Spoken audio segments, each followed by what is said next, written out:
तो सबसे पहले तो हम लोग देख लेते हैं अभी तक हम लोगों ने क्या क्या पढ़ा। तो अभी तक हमने क्रॉस सेक्शनल एलिमेंट पढ़ा। ओके, क्रॉस सेक्शनल एलिमेंट, फिर साइड डिस्टेंस पढ़ा, एसएसडी, ओएसडी और आईएसडी। और आज इस लेक्चर में हम लोग पढ़ेंगे horizontal alignment. Okay, horizontal alignment में ये सब टॉपिक है, effect of centrifugal force, super elevation, extra widening, transition curve और सेटबैक डिस्टेंस। ओके, तो आज हम लोग हॉरिजेंटल अलाइनमेंट पढ़ेंगे। Okay, horizontal alignment, horizontal alignment का बेसिकली मतलब ये हुआ कि रोड के हॉरिजेंटल प्लेन पे जो भी फीचर्स हैं, ओके, जो भी चीज़ें हैं हॉरिजेंटल प्लेन से रिलेटेड, वही सब हम लोग पढ़ेंगे हॉरिजेंटल अलाइनमेंट में। ठीक है, उससे पहले हम लोग जान लेते हैं हॉरिजेंटल कर्व क्या होता है। ठीक है, हॉरिजेंटल कर्व, तो हॉरिजेंटल कर्व बेसिकली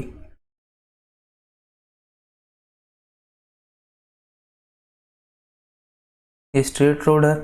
ओके, तो ये हम लोग प्लान देख रहे हैं। ओके, और व्हीकल ऐसे चल रहा है। ओके, तो ये हमारा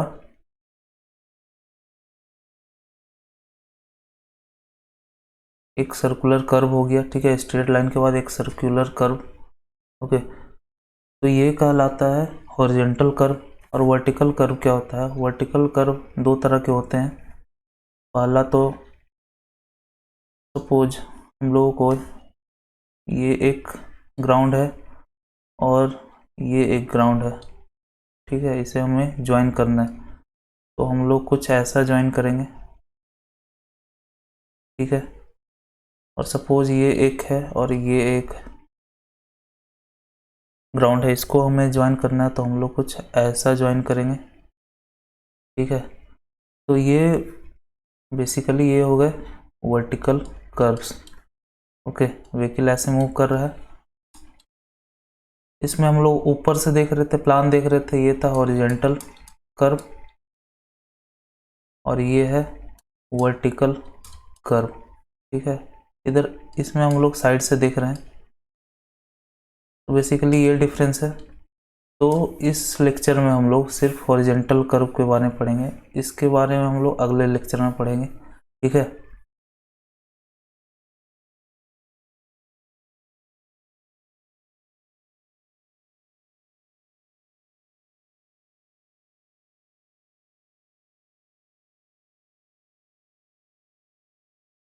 थोड़ा आगे बढ़ते हैं।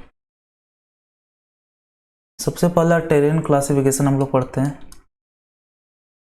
ठीक है, टेरेन क्लासिफिकेशन, टेरेन क्लासिफिकेशन में क्या होता है, क्रॉसस्लोप के बेसिस पे टेरेन को क्लासिफाई किया गया। ओके, तो सबसे पहला क्रॉस स्लोप देख लेते हैं। क्रॉस स्लोप, तो क्रॉस स्लोप इस एंगल को बोलते हैं। ठीक है, थीटा। ये हमारा व्हीकल है जो कि इनटू द प्लेन मूव कर रहा है। ओके, तो इसे क्रॉस स्लोप बोलते हैं। तो सबसे पहला है 0 से 10% का अगर क्रॉस स्लोप है तो ये क्या कहलाएगा? ये कहलाएगा प्लेन टेरेन। ठीक है, प्लेन टेरेन। उसके बाद है 10 से 20% का अगर क्रॉस स्लोप है तो वो क्या कहलाएगा? Rolling terrain.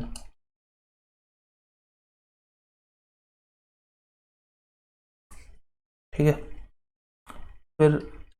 फिर है 25 से 60% तक का जो क्रॉस स्लोप है वो मॉन्टेनस टेरेन कहलाएगा। और 60% से जो ज़्यादा क्रॉस स्लोप है वो स्टीप टेरेन कहलाएगा।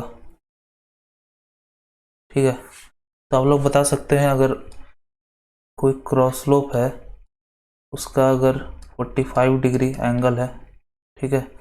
तो कौन से में आएगा, तो वो आएगा मॉन्टेनियस में। अब कैसे आएगा, 45% है, इसका मतलब 1/1 का है, ठीक है। 1/,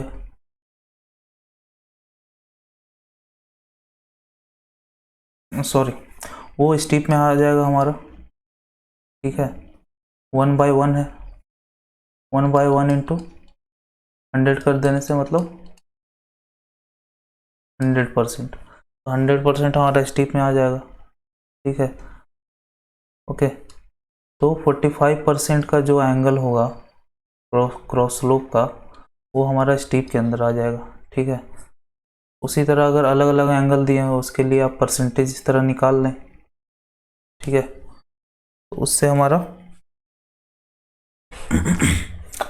मिल जाएगा कि वो कौन सा, वो टेरेन कौन सा है। ओके, अब डिजाइन स्पीड देखते हैं। तो अलग अलग टेरेन के लिए अलग अलग डिजाइन स्पीड्स दिया हुआ है, ठीक है। डिजाइन स्पीड जैसे प्लेन के लिए कुछ अलग दिया गया है, रोलिंग के लिए कुछ अलग दिया गया है डिजाइन स्पीड। ओके, तो रोलिंग, ओके, तो सबसे पहले देखें,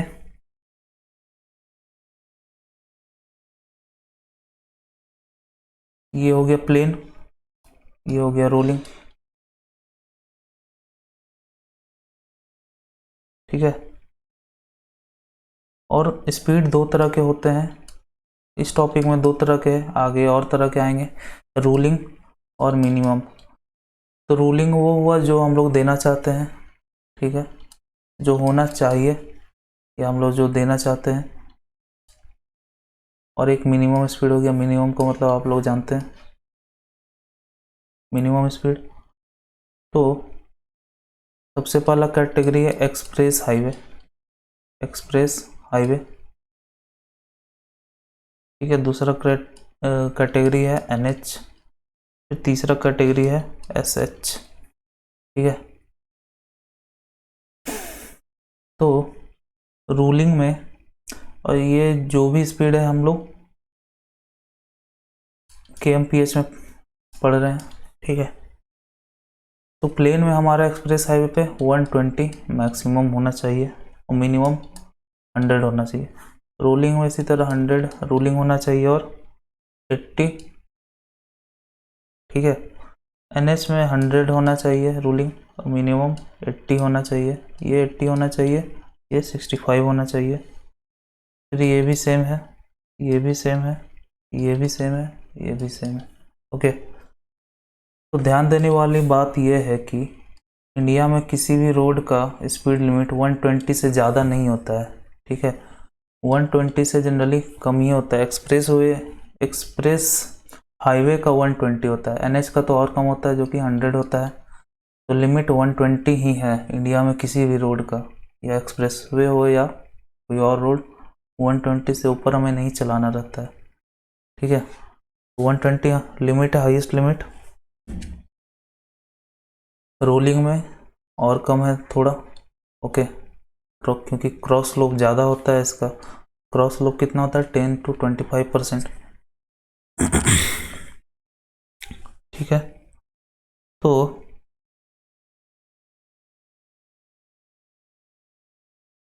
अब हम लोग सेंट्रीफ्यूगल फोर्स की तरफ बढ़ते हैं।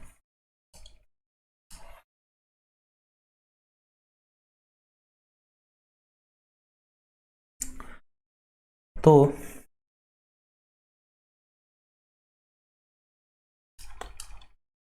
सेंट्रीफ्यूगल फोर्स,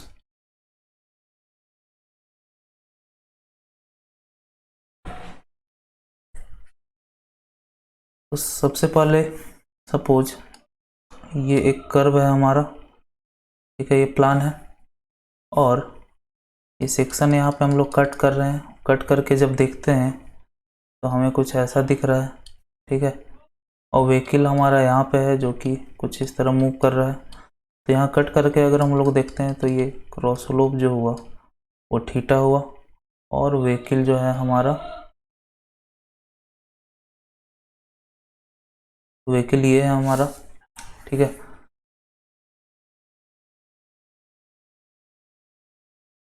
तो जब भी कोई व्हीकल मूव करता है कोई हॉरिजॉन्टल कर्व में, कोई सर्कुलर कर्व में, तो इस पे एक फोर्स आता है जो कि सेंट्रीफ्यूगल फोर्स कहलाता है। ओके, यहाँ पे इस डायरेक्शन में लगता है, ठीक है, और यहाँ पे इस डायरेक्शन में, सॉरी, इस डायरेक्शन में लगता है, ठीक है, पी। ओके, तो इस कर्व में दो चीज़ें आती है, दो प्रॉब्लम होती है जनरली। सबसे पहला ओवरटर्निंग का प्रॉब्लम आता है व्हीकल को ऐसे कर्व में। ओवरटर्निंग का मतलब व्हीकल कुछ ऐसा है और सेंट्रीफ्यूगल फोर्स के कारण ये ओवरटर्न कर जा रहा है, मतलब ये पलट जा रहा है।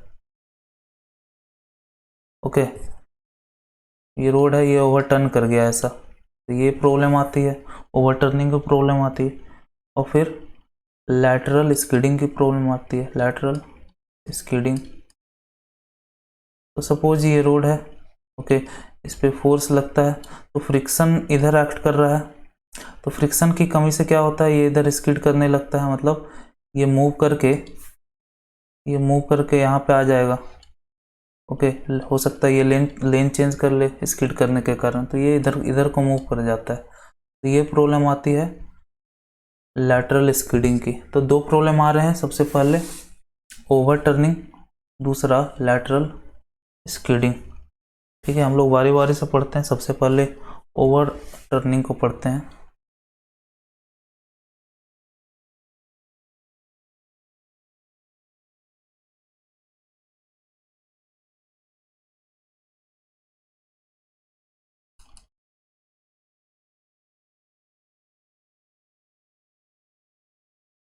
ठीक है, ओवरटर्निंग, इसका सिंपल सा एक फिगर ड्रॉ कर लेते हैं।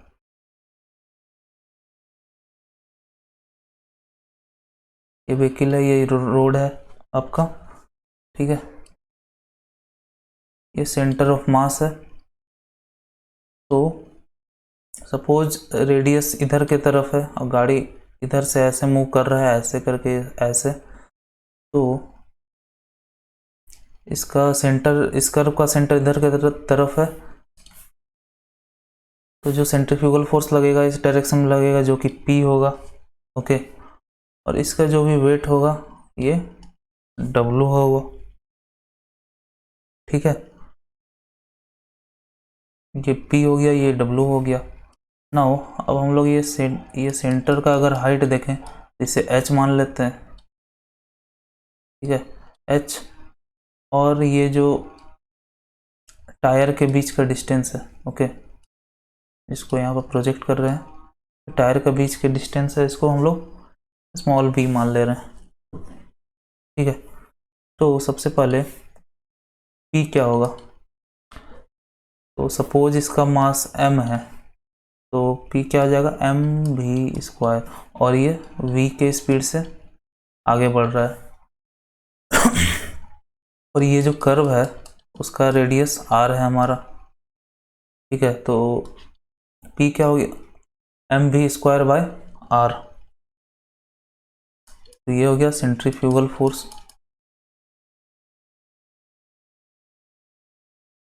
फिर F इज इक्वल टू, तो फिर हमारा देखें तो इधर F लग रहा है, फिर अगर फोर्स इधर है तो इधर एक फ्रिक्शन लग रहा होगा जो कि इसके बचा रहा होगा, इसको F मान लेते हैं, ठीक है। तो F क्या हो जाएगा, small f coefficient of friction into wait, ठीक है, जो कि हो जाएगा Fmg, ठीक है। तो ये फ्रिक्शन हो जाएगा, फिर वेट क्या हो गया, वेट तो हो गया mg, ओके। उसके बाद एक टर्म आता है impact factor, okay, impact factor, तो बेसिकली इसका डेफिनेशन है ratio of centrifugal force by weight of the object, okay, weight of the vehicle.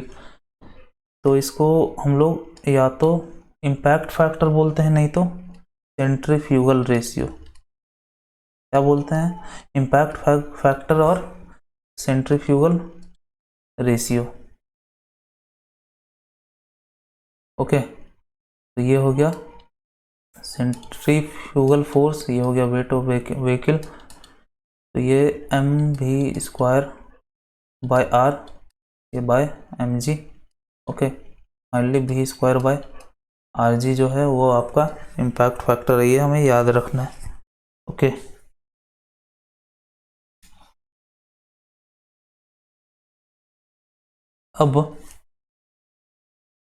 अब यहाँ पे ओवर टर्निंग, अब हम लोग ओवर टर्निंग पढ़ रहे हैं, यहाँ ओवर टर्निंग मोमेंट कौन सा है, कौन सा मोमेंट है जो इसे टर्न करा रहा है,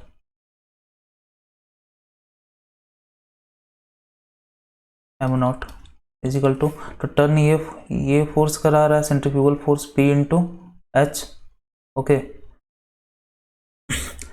इस पॉइंट को अगर हम लोग सेंटर मान लें तो पी इंटू ये डिस्टेंस एच जो कि है इसे ओवरटर्न करवा रहा है, तो P इंटू एच जो हो गया ओवरटर्निंग मोमेंट। अब रेजिस्टिव मोमेंट, कौन सा मोमेंट है इसे बचा रहा है, रेजिस्टिव मोमेंट वो है W into H by two, W ये है,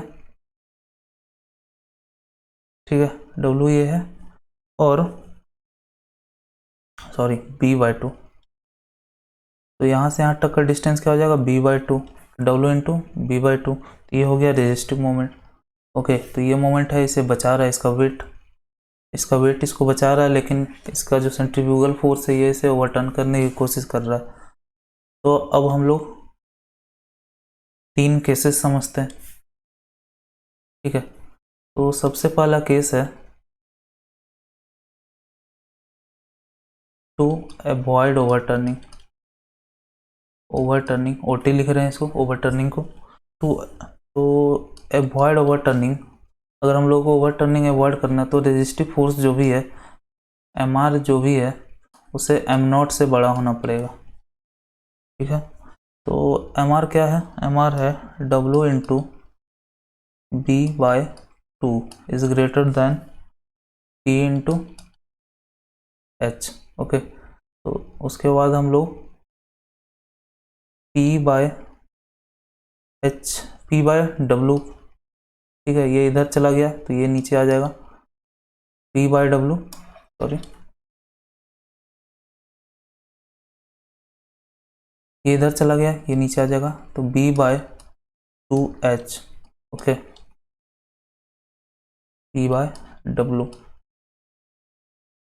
तो ये आप लोग देख पा रहे हैं ये इम्पैक्ट फैक्टर है, तो हम लोग क्या समझ सकते हैं, impact factor should be less than B by two H, ठीक है। तो ये क्राइटेरिया हुआ, impact factor should be less than B by two H, okay. तो ये था टू अवॉइड ओटी। अब दूसरा देख लेते हैं, दूसरा क्या है, ऑन वर्ज ऑफ ओवरटर्निंग, ठीक है, on verge of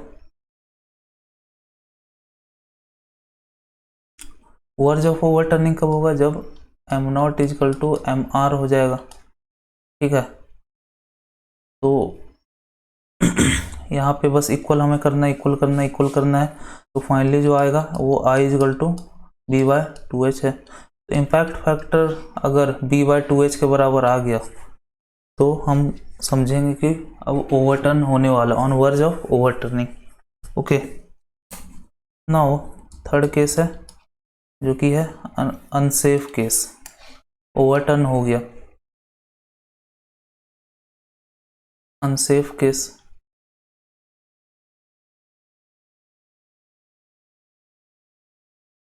unsafe case देखें तो सेम इसी तरह हर कुछ होगा, ठीक है। बस यहाँ पे ये ना लग के ये वाला चीज़ लगेगा, okay. M R is smaller than M not, ठीक है। तो M R is smaller than M not, तो जब आप लोग आगे कैलकुलेट करोगे तो आपका आएगा I is greater than B by 2h, okay. तो impact factor B by 2h है, से बड़ा है, मतलब वो ओवरटर्न कर चुका है, वो अनसेफ केस हो चुका है, ठीक है। तो ये 3 केसेस हो गए ओवरटर्निंग के, ओके। अब हम लोग पढ़ेंगे दूसरा, lateral skidding, okay. Lateral skid,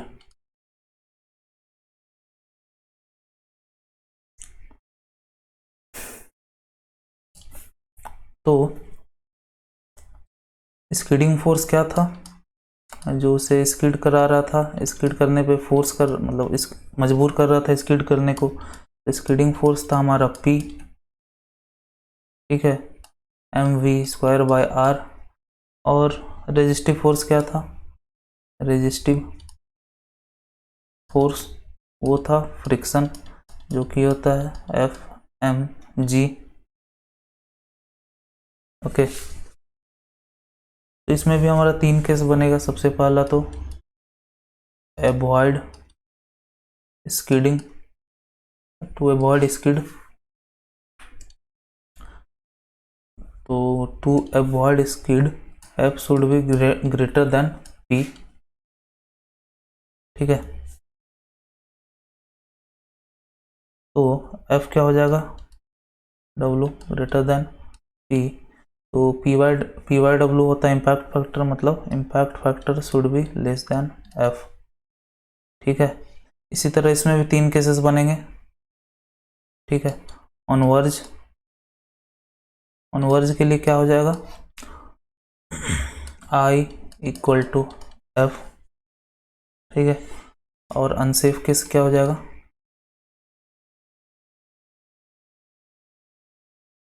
I smaller than P, ठीक है। तो हम लोग ऑब्जर्व एक चीज कर सकते हैं, वो क्या है, अगर हम लोग को दोनों का अगर अवॉइड करना है, to avoid, to avoid both OT and skidding, ठीक है। तो उस केस में हमारा जो I है वो दोनों से छोटा होना चाहिए, ठीक है। तो I शुड भी दोनों से छोटा होना चाहिए, मतलब I should be smaller than, I should be smaller than B by 2h, B by 2h से भी छोटा हो, और F से, ओके। तो अगर इम्पैक्ट फैक्टर ये क्राइटेरिया फॉलो कर रहा है तो हमारा व्हीकल दोनों चीज़ों से सेफ है, ओके। तो ये तो था हमारा इफेक्ट ऑफ सेंट्रीफ्यूगल फोर्स। अब बढ़ते हैं ऊपर एलिवेशन। इसके ऊपर प्रॉब्लम जो आते हैं बहुत सिंपल आते हैं, आप लोग आसानी से कर लोगे, ओके। कोई उसमें कॉन्सेप्ट नाम का चीज़ नहीं है, इसलिए स्किप उसको करना बेहतर रहेगा। अब टॉपिक है सुपर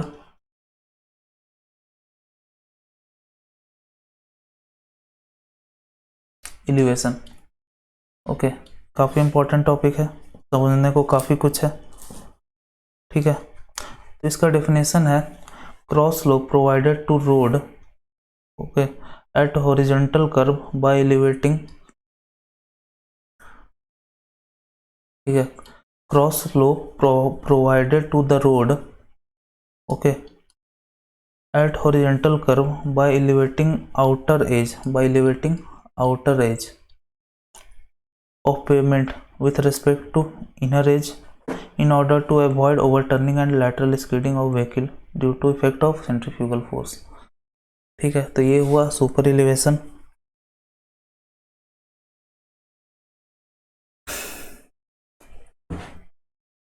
ठीक है। अब सुपर एलिवेशन को थोड़ा डिटेल में पढ़ते हैं, ओके। तो इसके लिए हमें एक फिगर का ज़रूरत पड़ेगा। तो यह है फिगर आपके सामने। तो सबसे पहले तो फिगर समझते हैं। तो ये तो है हमारा व्हीकल, ठीक है। इसका ये वेट नीचे एक्ट कर रहा है और सेंट्रीफ्यूगल फोर्स इस डायरेक्शन में लग रहा है। तो हमने इसका कंपोनेंट इधर कर दिया, पी का कंपोनेंट इधर पी कॉस थीटा और नीचे पी साइन थीटा। फिर डब्लू का कंपोनेंट इस साइड डब्लू कॉस थीटा, तो दोनों को ऐड कर दिया। ओके, तो दोनों को ऐड कर दिया और इस साइड जो भी है उस साइड डब्लू साइन थीटा हो गया। और दो एंगल ये सेम है, अगर ये थीटा है तो ये भी थीटा होगा और ये भी थीटा हो जाएगा। तो इस तरह ये कंपोनेंट्स हुए, ठीक है। और ये जो रेड वाला है ये फ्रिक्शनल फोर्स है, ठीक है। ये इधर मूव करने का कोशिश कर रहा है, स्किड करने की कोशिश कर रहा है, तो इसको ये बचा रहा है, रेजिस्ट कर रहा है, फ्रिक्शनल फोर्स, ठीक है। तो इसी थीटा को हम लोग बोलते हैं सुपर एलिवेशन, ठीक है। सुपर एलिवेशन जो कि होता है टैन थीटा, ठीक है। इसी को हम लोग बोलते हैं फिर ई, ठीक है।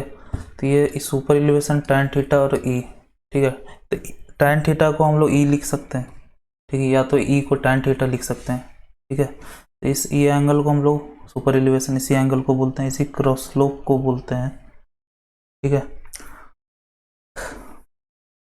अब थोड़ा डेरिवेशन की तरफ हम लोग बढ़ते हैं, थोड़ा इम्पोर्टेंट डेरिवेशन ही है।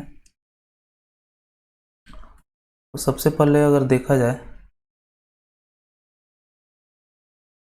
तो ये जो n है नॉर्मल है, नॉर्मल का वैल्यू क्या आ रहा है, p sine theta plus w cos theta, ठीक है। n का वैल्यू ये है। अब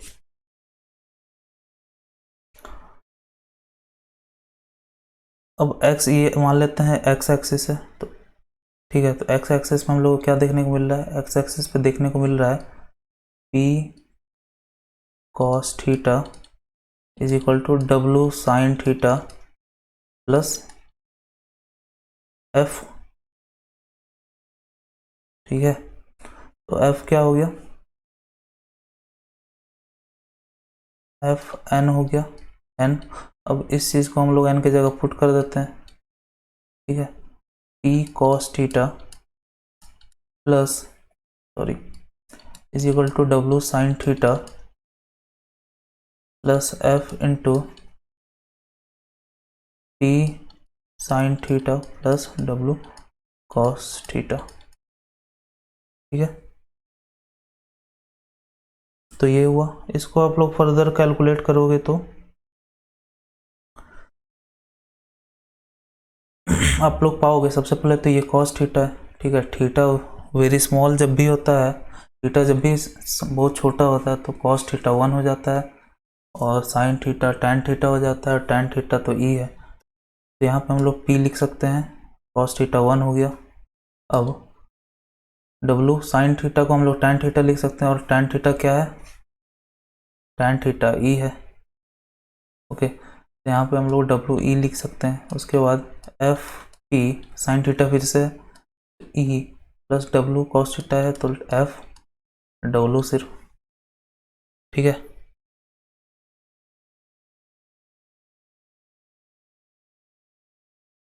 इसको हम लोग इधर मूव कराते हैं, तो पी 1 माइनस ई एफ, इधर कॉमन लेते हैं डब्लू ई प्लस एफ, ठीक है। तो पी बाय डब्लू हमारा क्या हो गया, इम्पैक्ट फैक्टर जो कि है E plus F by 1 minus E F, ठीक है। तो impact factor P by W जो है ये हो गया, ठीक है। पी बाय डब्लू को हम लोग इम्पैक्ट फैक्टर बोलते हैं, ठीक है। उसके बाद अगर पिछले वीडियो इसके पहले यहाँ पे डिराइव किया था कहीं पे, ये I is equal to V square by R G होता है, ठीक है। तो यहाँ पे हम लोग V square by R G लिख सकते हैं। तो ये हमारा एक फॉर्मूला मिल गया, ठीक है। E plus F by 1 minus E F is equal to V square by R G, ठीक है। अब ई काफ़ी छोटा होता है, ई जो होता है जनरली 4 डिग्री से कम ही होता है, और एफ भी 0.15 होता है। ठीक है, तो दोनों को मल्टीप्लाई करोगे तो काफ़ी कम आएगा, तो 1 माइनस ई एफ लगभग 1 के बराबर ही है, तो हम लोग इस पार्ट को नेगलेक्ट कर देते हैं। तो फाइनल जो हमारा एक्सप्रेशन आता है वो आता है E plus F is equal to V square by G R. ठीक है,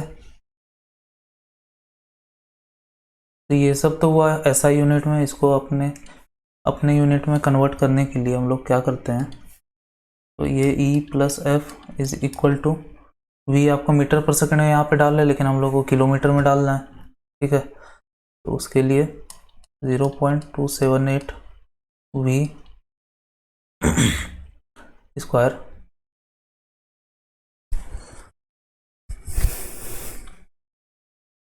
बाय जी आर। ठीक है, इसको आप लोग कैलकुलेट करोगे तो E plus F is equal to V square by 127 R आ जाएगा। ओके, तो ये हमारा फाइनल एक्सप्रेशन हुआ। Okay, E plus F is equal to V square by 127 R, तो ये फाइनल एक्सप्रेशन हुआ। इसी को हम लोग हर जगह यूज करेंगे।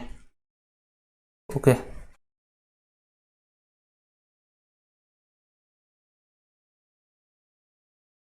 ये हमारा किलोमीटर में है, ये हमारा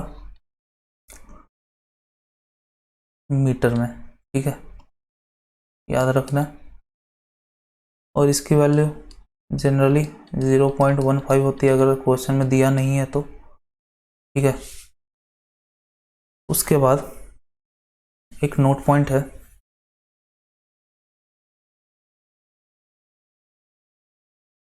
नोट ये है कि एक कॉन्सेप्ट आता है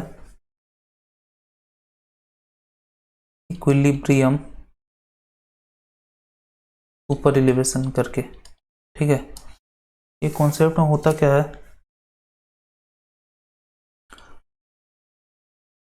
तो इसमें ऐसा सुपर एलिवेशन खोजने बोलता है जिसमें ये दोनों टायर पे जो भी प्रेशर हो वो सेम हो। ठीक है, ये आर ए, ये आर बी। ठीक है, ये दोनों टायर पे सेम प्रेशर हो। ठीक है, जनरली जब हॉरिजॉन्टल रोड पे आप मूव कर रहे हो और टर्न कर रहे हो आप इधर को, तो जनरली इस टायर पे ज़्यादा फोर्स आता है। ठीक है, इस टायर पे कम फोर्स आता है उस केस में। लेकिन हमें ऐसा एंगल खोजने बोल रहा है जिस पे दोनों टायर पे सेम फोर्स आए, तो उस कॉन्सेप्ट को हम लोग बोलते हैं इक्विलिब्रियम सुपर एलिवेशन। ठीक है, तो उस केस में हम लोग क्या करते हैं,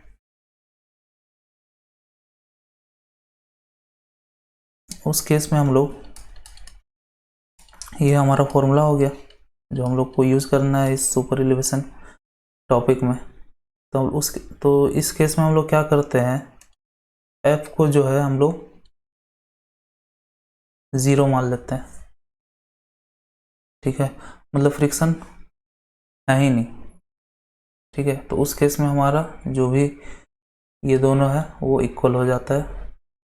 ठीक है,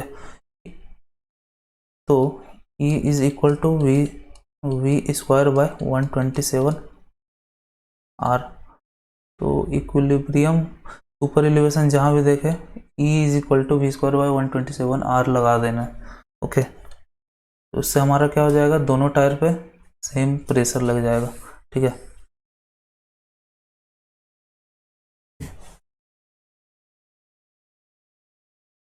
अब बढ़ते हैं हम लोग।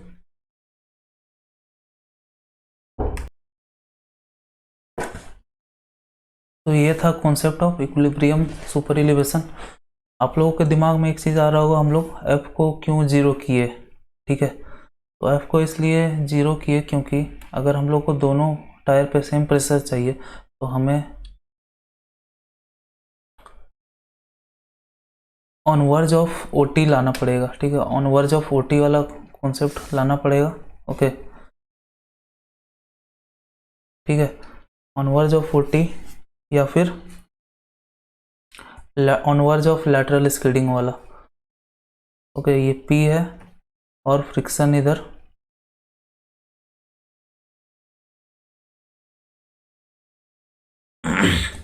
लग रहा, मतलब ऑन वर्ज वाला कंडीशन हमें यूज करना पड़ेगा, तब जाके दोनों पे सेम रिएक्शन आएगा। ओके तो अब इसके ऊपर एक प्रॉब्लम कर लेते हैं।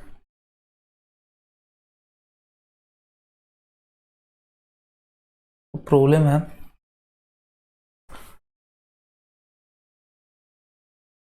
ठीक है,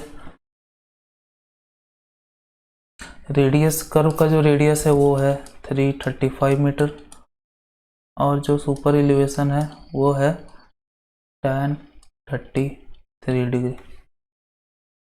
ठीक है, कोफिशिएंट ऑफ साइड फ्रिक्शन हमें निकालना है in order to allow a vehicle to travel है 320 kilometre per hour. Okay along a curve. तो सबसे पहले तो जैसे ही सुपर एलिवेशन का बात आता है, सबसे पहले तो E plus F is equal to V square by 127 R हमें यूज़ करना है। ठीक है, तो E हमारा क्या है tan 33 डिग्री।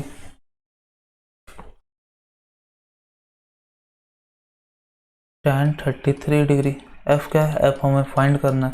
V क्या है 320 इसका square by 127 into R. R क्या है 335। तो F इज इक्वल टू, जब F आप लोग फाइंड करोगे तो आएगा 1.755। ठीक है, मतलब ये वाला आंसर। ठीक है, तो क्वेश्चन के हिसाब से तो ये आंसर सही है, बट ये आंसर उतना भी सही नहीं है। ठीक है, मतलब कॉन्सेप्ट के हिसाब से जाए तो आंसर कुछ और आता है, वो इन ऑप्शंस में नहीं दिया हुआ है, लेकिन ऐसे सॉल्व करने पे आंसर आ जा रहा है, तो चलो ये सही है। लेकिन अब देखते हैं हम लोग क्या होना चाहिए एक्चुअल आंसर। तो एक्चुअल आंसर के लिए एक्चुअल फॉर्मूला क्या था, E plus F by 1 minus E F. वो तो हमने बाद में इसे नेगलेक्ट कर दिया था क्योंकि E का वैल्यू काफ़ी कम आता है और F कम रहता है। ओके, लेकिन इस केस में जो tan थीटा है, जो थीटा है वो 33 डिग्री है। जनरली 4 डिग्री से भी कम होता है, लेकिन यहाँ 33 डिग्री है, इसीलिए हम लोग डिनोमिनेटर को भी अकाउंट में लेना पड़ेगा। Okay 127 R. ठीक है, इसमें आप लोग पुट करोगे, इसमें tan 33 ये हम लोग को फाइंड करना है, ये भी tan 33, ये 320, ये 335। तो आप लोग को मिलेगा F इज इक्वल टू 0.684, जो कि ऑप्शन में नहीं दिया हुआ है। ओके तो ये था आंसर, एक्चुअल आंसर जो कि ऑप्शन में नहीं है, लेकिन आंसर इसी मतलब इन ऑप्शंस के हिसाब से यही आंसर होगा। ठीक है, अब नेक्स्ट क्वेश्चन है,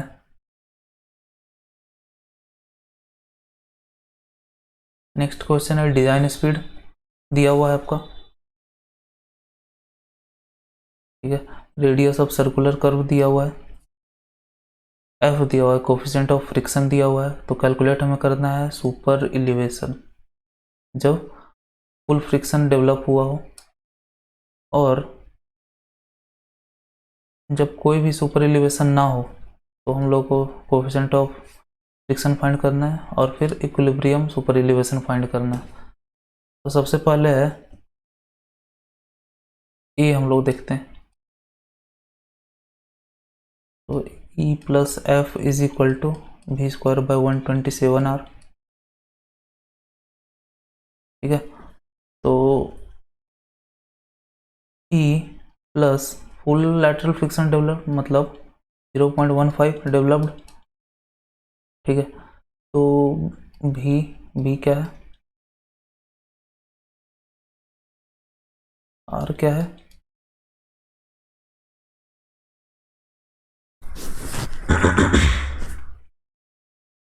उसके बाद इससे जब आप लोग E फाइंड करोगे तो आपका आएगा 0.04 4.685, ठीक है, मतलब 4.685%। उसके बाद बी हो गया, if no super elevation provided then find F. F find करना है। नो सुपर एलिवेशन मतलब E plus F is equal to V square by 127R, मतलब ये आपका 0 है तो एफ फाइंड करना है।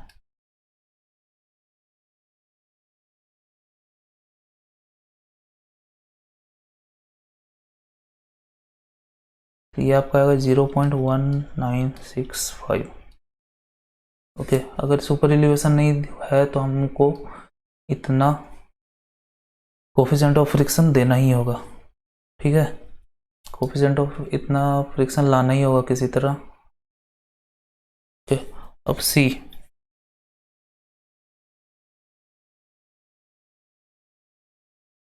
Equilibrium super elevation. तो उसके लिए इक्विलिब्रियम सुपर एलिवेशन के लिए हमें एफ को 0 रखना पड़ता था।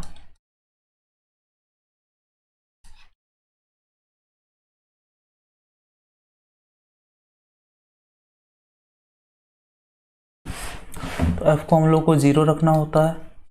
इसको हम लोग फाइंड करेंगे, ई इज इक्वल टू इतना आ जाएगा, ठीक है। तो सुपर एलिवेशन हमें इतना देना पड़ेगा। ये था प्रॉब्लम। अब हम लोग आगे बढ़ते हैं।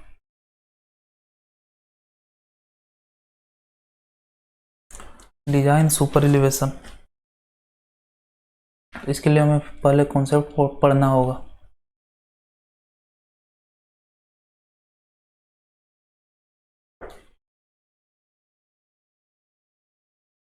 ठीक है, तो एक छोटा सा टेबल पढ़ लेते हैं, मैक्स सुपर एलिवेशन अलाउड, ठीक है।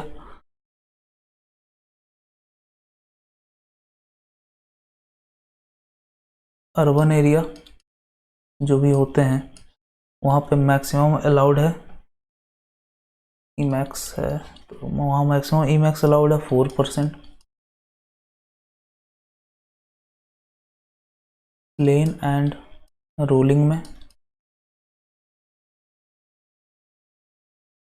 7% अलाउड है, और माउंटेनियस एंड स्टीप में, माउंटेनस एंड स्टीप में, ये सब टेरेंस हैं जो पढ़ चुके हम लोग, इसमें 10% अलाउड है, तो ये ई मैक्स है, ठीक है। लेकिन ई मिनिमम जो होता है, ई मिनिमम वो होता है camber, at least camber of camber, camber ही होता है, ठीक है। ई मिनिमम जो होता है वो कैम्बर एटलीस्ट होगा ही। तो ई मैक्सिमम ये हुआ, ई मिनिमम हमारा कैम्बर हो जाता है, तो ये हमेशा याद रखना है। अब बढ़ते हैं हम लोग डिजाइनिंग की तरफ, ठीक है। तो इसमें भी डिजाइन है आरसीसी स्टील की तरह, ठीक है। डिजाइनिंग ऑफ सुपर एलिवेशन,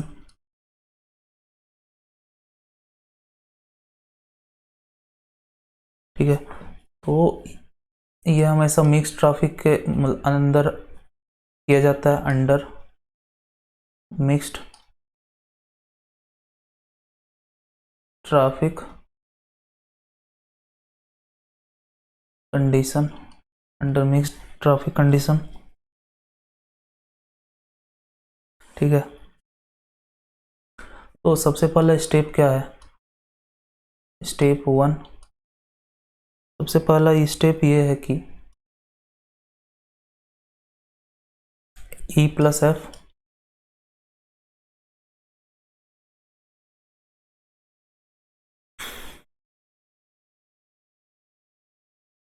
तो इस डिजाइनिंग में हम लोग को प्रॉब्लम क्या आता है, प्रॉब्लम यह आता है कि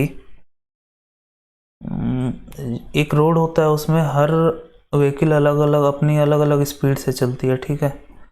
कोई एक स्पीड से नहीं चलती है, हर कोई अलग अलग स्पीड से चलता है। तो इस केस में हमें स्पीड, जो डिज़ाइन स्पीड है रोड का, उसका 75% पे हम लोगों को सबसे पहले डिज़ाइन करना होता है। ओके,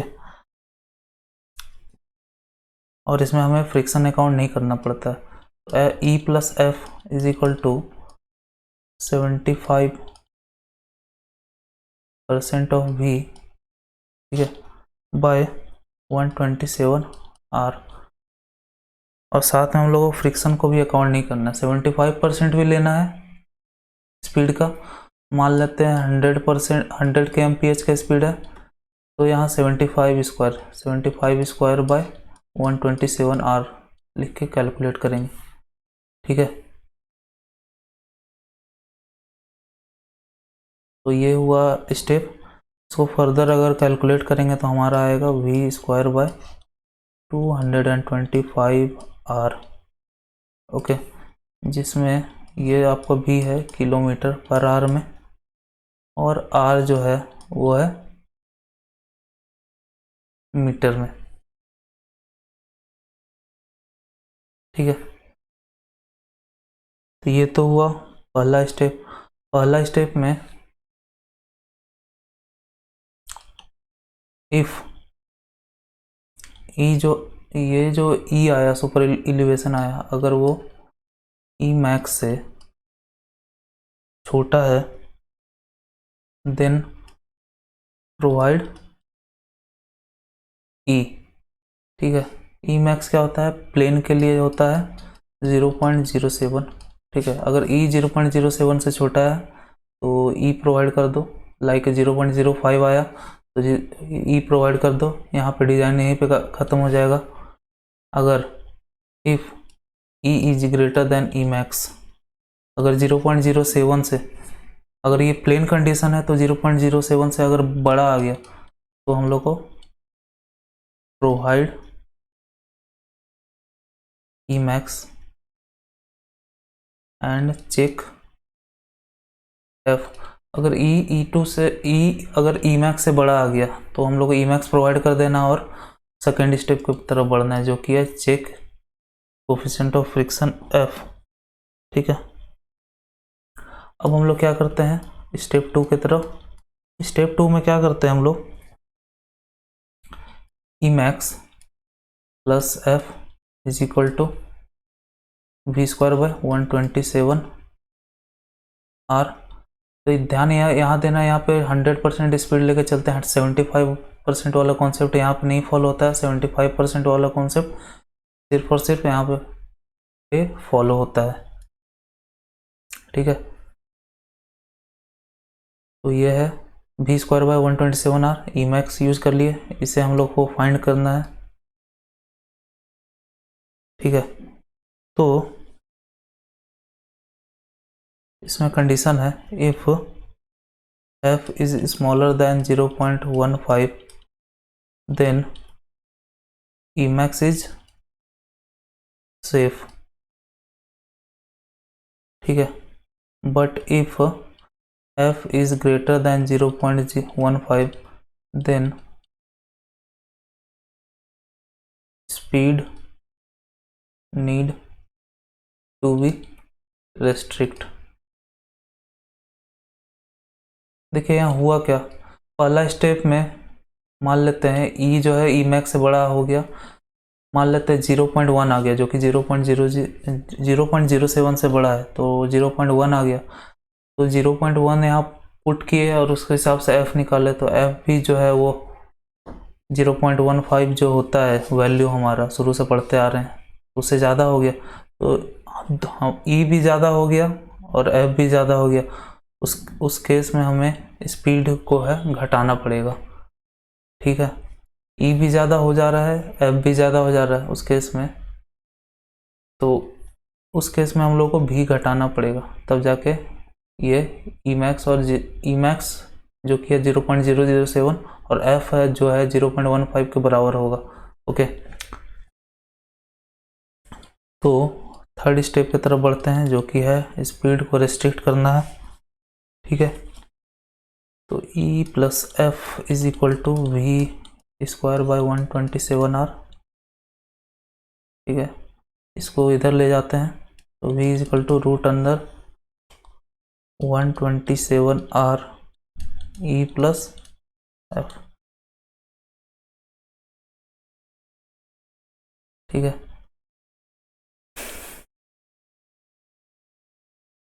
बेसिकली एग्जैक्टली अगर लिखें तो ई मैक्स प्लस 0.15।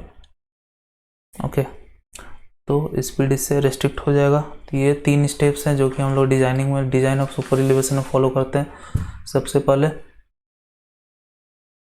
75% वाला कॉन्सेप्ट लगा कर 75% ऑफ स्पीड जो भी है उसको यहाँ पुट करके ई निकालते हैं। ई अगर ई मैक्स से अगर कम है तो बढ़िया है, यहीं पे ख़त्म हो जाएगा। ठीक है, यहीं पे एंड कर देंगे। अगर ई मैक्स से बड़ा हो गया तो हम लोग सेकेंड स्टेप में बढ़ेंगे। ठीक है, ई मैक्स देके हम लोग एफ को चेक करेंगे जो कि सेकेंड स्टेप है। तो ई मैक्स यहाँ दिए और एफ को चेक किया। ठीक है, तो एफ अगर यहाँ पे 0.15 से अगर कम आ रहा है तो ठीक है, यहाँ पे हम लोग रुक जाएंगे, स्टॉप हो जाएंगे यहाँ पे। अदरवाइज स्टेप 3 में बढ़ेंगे जो कि है speed need to be restrict. ठीक है, स्टेप 3 स्टॉप, स्टेप 2। ठीक है, तो ये हुआ डिजाइनिंग का कॉन्सेप्ट। इसके ऊपर बेस्ड हम लोग एक प्रॉब्लम करते हैं।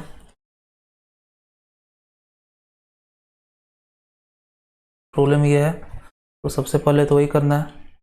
Step 1 E is equal to V square by 225 R. यहाँ पे 75% वाला कॉन्सेप्ट यूज कर चुके हैं।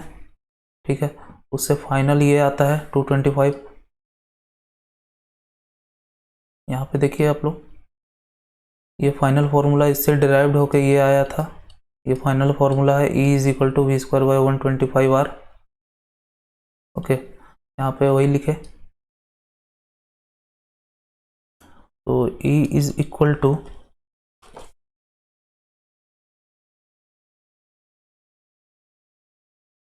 जब आप लोग फाइंड करोगे तो यहाँ पे आएगा 0.149 जो कि 0.07 से बड़ा है।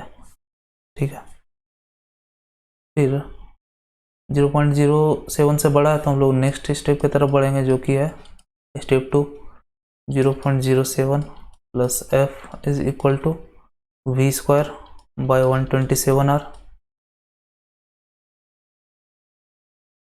0.07 plus F is equal to V क्या है, वी हमारा 90 है, 127 आर क्या है, आर 240 है। ठीक है, इससे जब एस निकालेंगे तो एफ, इससे जब एफ निकालेंगे तो एफ हमारा आएगा 0.1957 जो कि फिर से 0.15 से बड़ा है। ठीक है, तो अब थर्ड स्टेप में जाना होगा क्योंकि 0.15 से बड़ा है। थर्ड स्टेप में ये है ई मैक्स यूज करना है। ई मैक्स जो कि ये है, यहाँ पे प्लेन ट्रेन दिया हुआ है इसीलिए हम लोग हर जगह ये कंसीडर कर रहे हैं।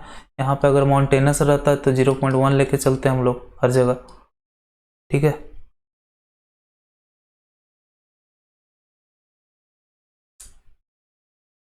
Sorry 0.15 is equal to V square by 127 R 240 है।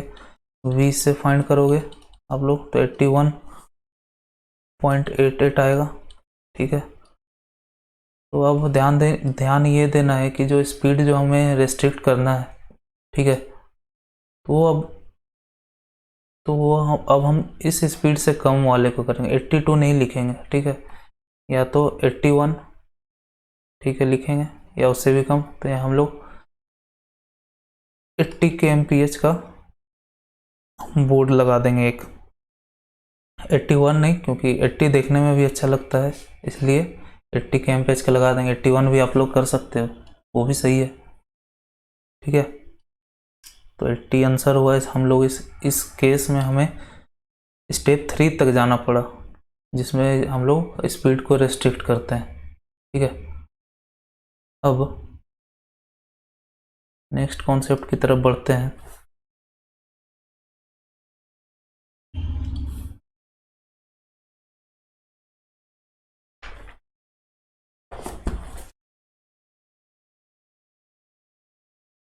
जो कि है अटेनमेंट ऑफ सुपर एलिवेशन। ठीक है, सुपर एलिवेशन को हम लोग कैसे अचीव करते हैं, ये थोड़ा सा थ्योरी वाला टॉपिक है।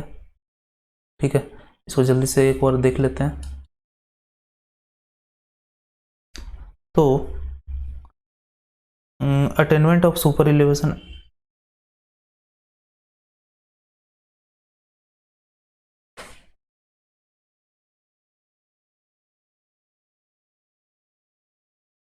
तो सबसे पहला 2 स्टेज होता है, लिख लेते हैं अटेनमेंट ऑफ सुपर एलिवेशन।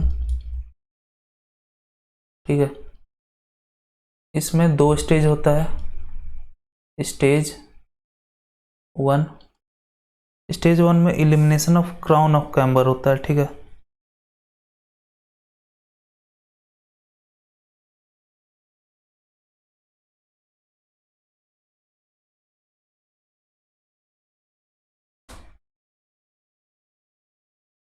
तो स्टेज वन में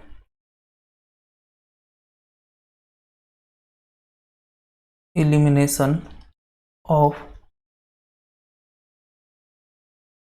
क्राउन होता है। फिर स्टेज टू में क्या होता है, रोटेशन ऑफ पेवमेंट। ठीक है, रोटेशन ऑफ पेवमेंट।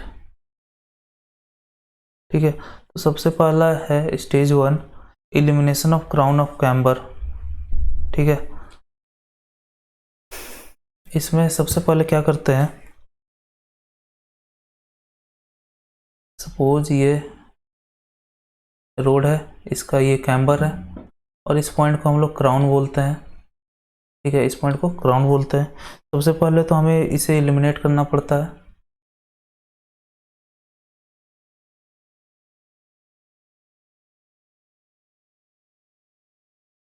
ठीक है, ए बी सी, तो पहला बार में हम लोग यहाँ पे फिलिंग भर के रोड को यहाँ तक पहुँचाते हैं, ए तक। ठीक है, उसके बाद थोड़ी देर बाद, मतलब थोड़ी लेंथ ट्रैवल करने के बाद फिर बी तक पहुँचते हैं, फिर थोड़ी देर बाद सी तक पहुँचते हैं। इस तरह ग्राउंड को एलिमिनेट किया जाता है। ओके, या फिर एक और मेथड है, ये सपोज कैम्बर है, ये क्राउन है। ठीक है, मेथड ये है कि हम लोग पहले इस पॉइंट तक ऐसा कुछ फिल करते हैं। ठीक है,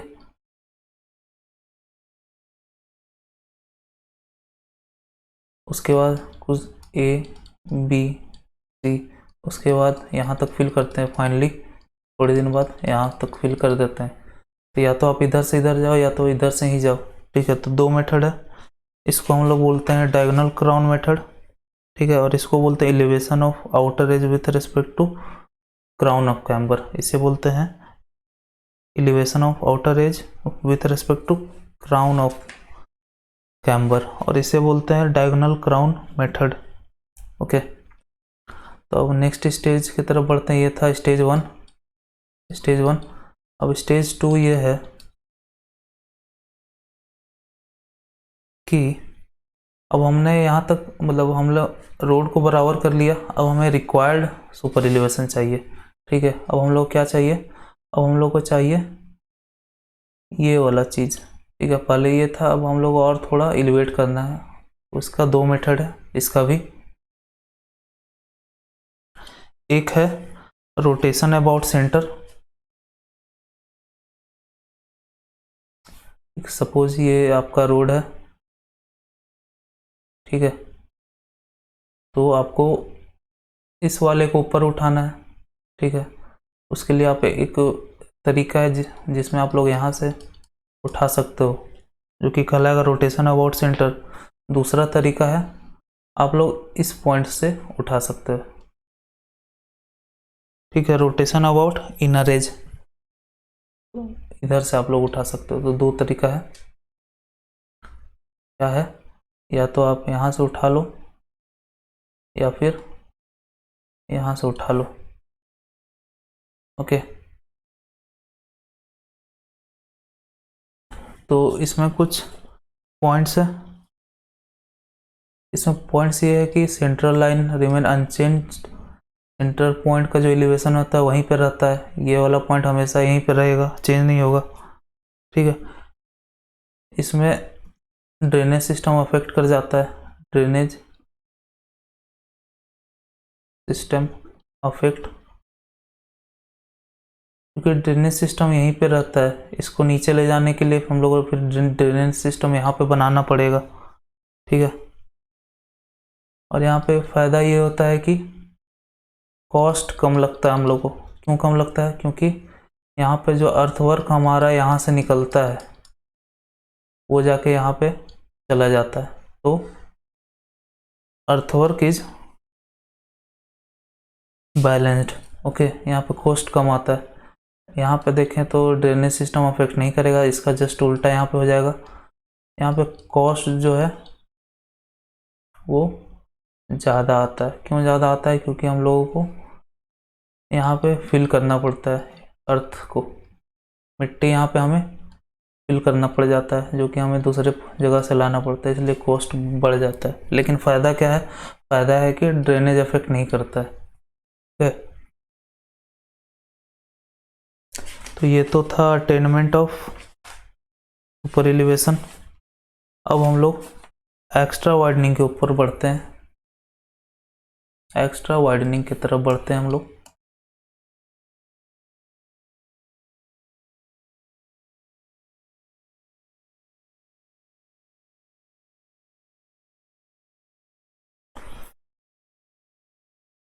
तो एक्स्ट्रा वाइडनिंग होता क्या है? तो एक्स्ट्रा वाइडनिंग होता है जिसे हम लोग WE से डोनेट करते हैं, डिनोट करते हैं। Extra width provided to the road at horizontal curve. तो सपोज ये कर्व है, हॉरिजॉन्टल कर्व। ठीक है। तो हम लोग कर्व के समय एक्स्ट्रा विड्थ प्रोवाइड करने का प्रोविज़न है। ठीक है। उसका रीज़न क्या है? रीज़न दो है। ठीक है। तो सबसे पहले पहला रीज़न समझते हैं। पहला रीज़न है, सपोज ये आपकी व्हीकल है। ठीक है। ये इधर कर्व को मूव कर रही है, तो ये मूव करते समय कुछ मैकेनिकल रीजन के कारण इसका एक टायर थोड़ा बाहर निकल जाता है जनरली। ओके, ये मैकेनिकल रीजन की वजह से होता है। और एक साइकोलॉजिकल रीजन है कि इधर से जब आ रही हो व्हीकल और इधर से आ रही हो, तो कोलिजन अवॉइड करने के लिए ड्राइवर जो होता है थोड़ा साइड को निकल लेता है। ओके, तो दो रीजन होता है देने का एक्स्ट्रा वार्निंग, पहला मैकेनिकल रीजन, दूसरा साइकोलॉजिकल रीजन। ठीक है। तो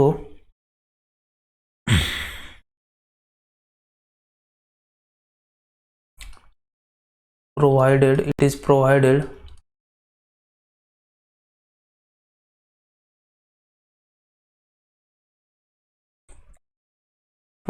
because, तो प्रोवाइड किया जाता है to avoid tracking due to rigidity of wheelbase. ठीक है। ये वाला प्रॉब्लम जो मैकेनिकल रीजन की वजह से। फिर दूसरा है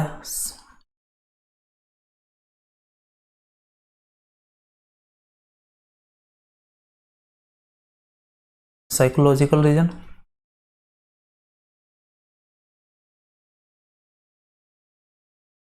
फिर तीसरा है अकाउंट फॉर लैटरल स्किडिंग को ध्यान में रखते हुए, और लैटरल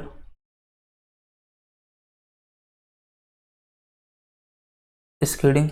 और फिफ्थ है टू इंक्रीज विजिबिलिटी।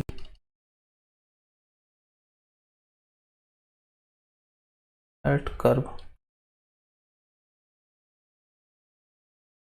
सपोज हम लोग यहाँ पे है और एक व्हीकल यहाँ पे है, तो यहाँ से अगर एक्स्ट्रा वाइडनिंग दिया होगा तो हमें थोड़ा सा विजिबिलिटी बढ़ जाएगा, थोड़ा सा ज़्यादा विजिबिलिटी आ जाएगा।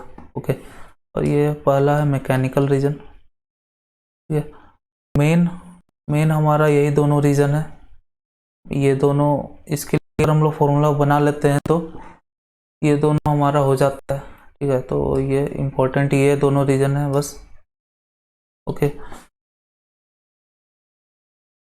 तो जो भी एक्स्ट्रा वाइडनिंग होगा WE, वो सम होगा WM प्लस WP। ठीक है, तो WM क्या होता है? Mechanical widening.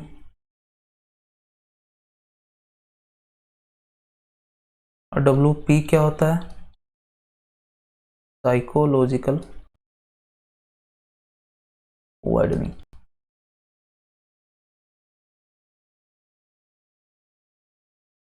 ठीक है, सबसे पहले हम लोग मैकेनिकल वाइडनिंग पढ़ते हैं। WM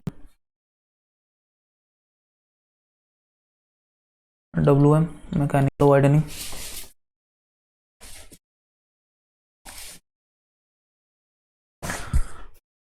सपोज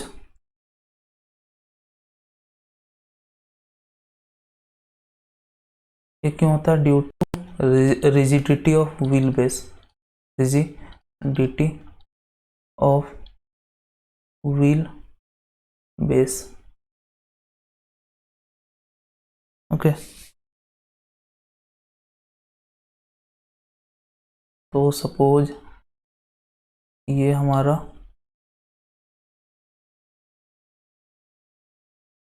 व्हीकल का एक्सल है।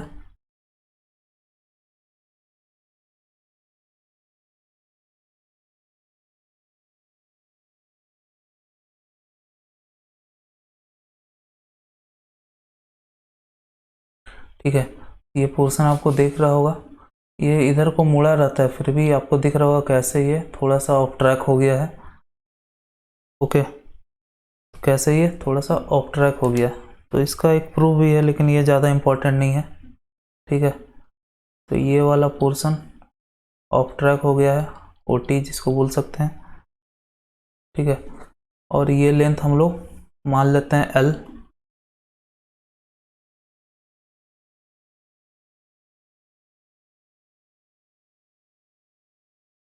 और इसे हम लोग R मान लेते हैं, radius. Okay,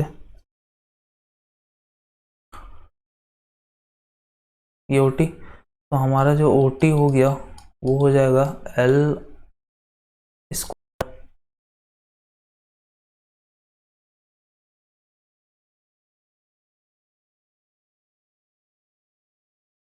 L square by 2R।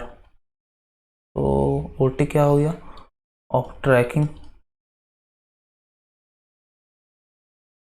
ये तो हुआ एक लेन के लिए, अगर N लेन है, ये तो हुआ एक लेन के लिए। ठीक है, अगर N लेन्स हैं तो क्या हो जाएगा? N L square by 2R। Okay, तो ये फॉर्मूला हो गया मैकेनिकल वाइडनिंग के लिए। इसका प्रूफ आप कोई भी स्टैंडर्ड टेक्स्ट बुक से देख लेना। ओके, स्टैंडर्ड टेक्स्ट बुक में आपको मिल जाएगा, आपको समझ में भी आ जाएगा ये बार हुआ और कितना बार हुआ, उसका प्रूफ क्या है। तो प्रूफ जरूरी, बस ये फॉर्मूला ज़रूरी है। सिंगल लेन के लिए L स्क्वायर बाय 2R और N लेन के लिए NL स्क्वायर बाय 2R। अब साइकोलॉजिकल वाइडनिंग पे आते हैं। ठीक है, सेकेंड साइकोलॉजिकल वाइडनिंग, WP। और WP आपका होता है, ये एम्पेरिकल है। ओके, तो WP is equal to P by 9.5 root R। Okay, तो ये जो वी है, वी आपको किलोमीटर वेलो, ये आपका स्पीड है। ओके, ये आपका रेडियस ऑफ कर्वेचर है जो कि मीटर में ही डालना है, और ये आप मीटर में ही मिलेगा। ठीक है, और इसके पहले वाले में ये तो लेंथ ऑफ एक्सल है जो कि मीटर में ही डालना है, ये रेडियस ऑफ कर्वेचर है जो कि मीटर में ही डालना है, और ये आपको मीटर में ही मिलेगा। ठीक है, तो ये तो हुआ साइकोलॉजिकल वाइडनिंग।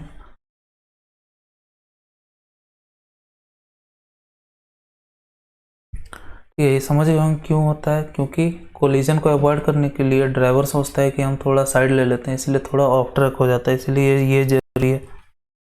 ठीक है, तो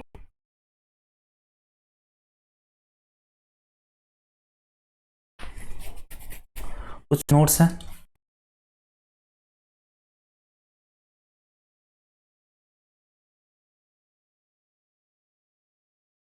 तो सबसे पहला है, for single lane and two lane extra widening is not required for radius greater than 300 metre. ठीक है, if radius is greater than 300 metre, ठीक है, रेडियस अगर 300 मीटर से ज़्यादा है तो हमें एक्स्ट्रा वाइडनिंग की ज़रूरत नहीं है। ठीक है, 400 मीटर के लिए अगर बोले क्वेश्चन आए तो उसमें ज़ीरो हो जाएगा एक्स्ट्रा वाइडनिंग, ये याद रखना है आप लोगों को। ठीक है, अब उसके बाद for single lane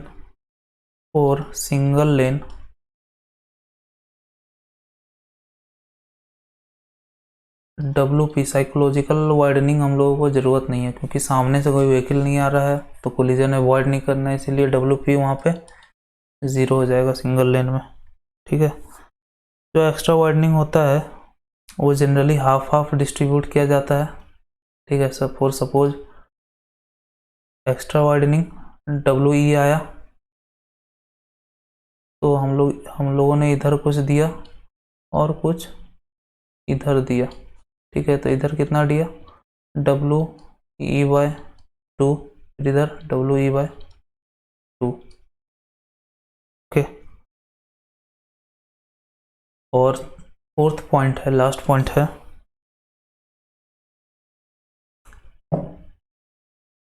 mountainous reason में हम लोग कैसे प्रोवाइड करते हैं। माउंटेनस रीजन में हम लोग एक साइड प्रोवाइड करते हैं। ओके, सपोज ये हमारा हिल है, हिल के किनारे से हमारा रोड जा रहा है ऐसा। ठीक है, तो हम लोग जो एक्स्ट्रा वाइडनिंग जो है प्रोवाइड पूरा हम लोग इसी साइड प्रोवाइड करते हैं, क्योंकि इधर खाई है, इधर हम लोग प्रोवाइड नहीं कर सकते, तो पूरा हम लोग इधर ही प्रोवाइड करते हैं WE। तो ये माउंटेनस रीजन हुआ, माउंटेनस रीजन, और ये हुआ प्लेन रीजन।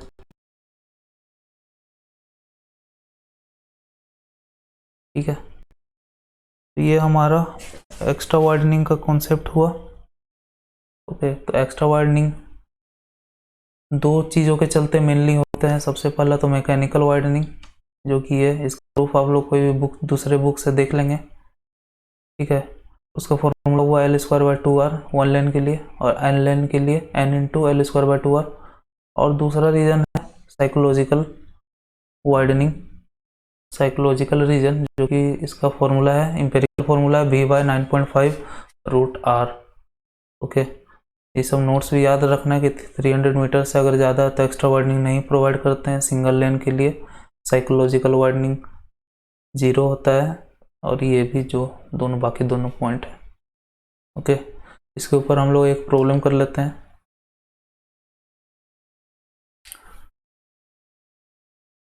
प्रॉब्लम आपके सामने ये है, डिज़ाइन स्पीड 80 दिया हुआ है। ठीक है, और बोला जा रहा है when design vehicle with wheel base, तो भी हमारा दिया हुआ है 80 kmph, L दिया गया 6.6 L मीटर, सॉरी